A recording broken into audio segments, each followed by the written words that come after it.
Hello, Professor Fennig. It's Marina Sacconi, and I'm going to be presenting my AAC toolkit. First is the 5 informal assessments. And here I'm highlighting my first assessment, the pre-assessment by Gail Van Tehoven. I really liked this assessment just because it gave more of a holistic approach to the whole process, not capturing just like the physical abilities of the client, but also the background and more personal aspects. And here it is. I also have another by Gail V. Tehoven. I like this one because it also gave a more holistic approach, just considering the individual's abilities, needs, and environmental factors. This next one is the Toby Divinox, the DAG 2, which just covers the 4 domains of linguistics, operational, social, and strategic, which I thought are all important factors when considering. Next is the Mosaic. This one was also important because it gives all of the different observations and it gets the whole, just everything the client. This is a speech evaluation worksheet by AAC funding. It's also a really good resource that I found. Next, I'm covering the communication systems review. So first I'm talked about the GoTalk 20. This one's a really good system that's portable, lightweight.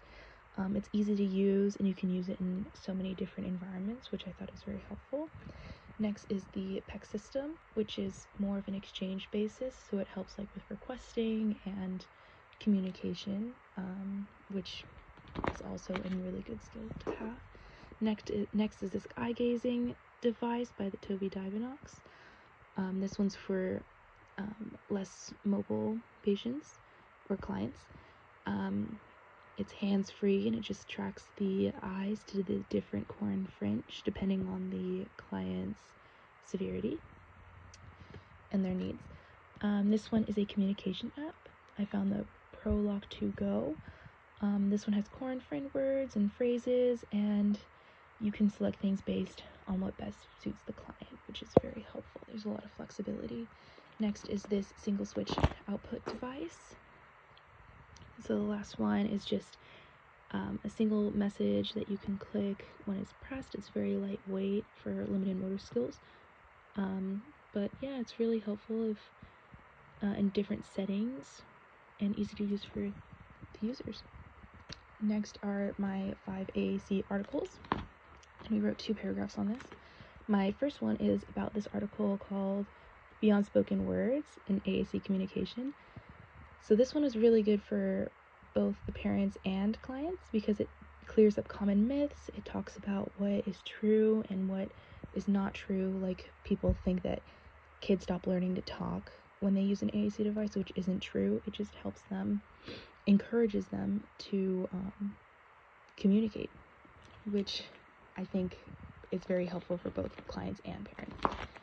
Next is the second article, Dispelling Myths Surrounding AAC Use, which is very similar.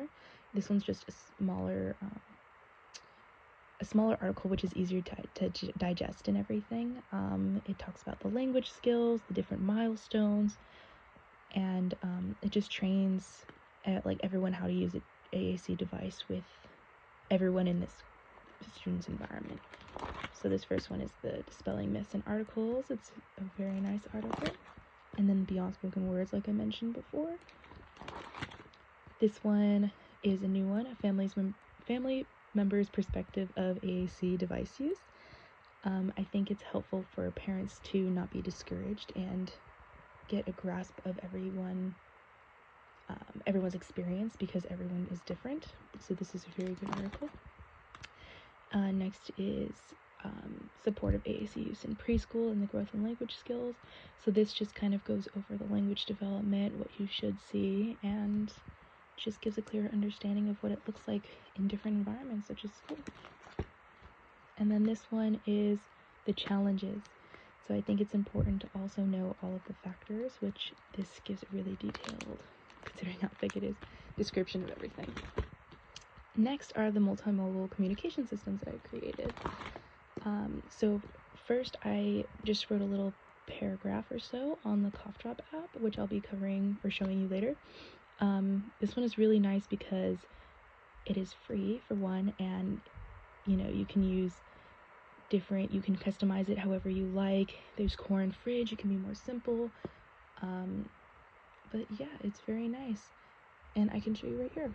It says you don't even need Wi-Fi for it, so it's very manageable. Let me show you right here. So here I just have it on my iPad, but this is the always available boards, and see you have different languages and everything. What I really like is this, it's emotions. Oh, this one's hand washing. Let's see, wait. There's so many different ones. So see, it says like, I understand. It talks back and everything. And there's little sidebars where you can go yes and no. And then I can go back. This is general terms. This is for COVID. It must be a little dated. Let's see. Sick. Social distancing. You can back up. You can even have phrases and stuff onto here, which I think is really cool. So if you need something that's not super expensive, it's free and covers, the basics, their sensory needs. You can also customize it if you buy a more advanced, but it's very cool. I like this one. Next, I created a QWERTY board. So this is very basic. It just has a couple more small details on the back. Like, I laminated it, so it's quite durable. But, like if someone doesn't understand, there we go. And then shifting for capital, you can switch it onto the back. And then there's capital. I think it's very nice, just to understand like capitalization. And then there's some more things on the bottom to make sure that the client fully understands the situation.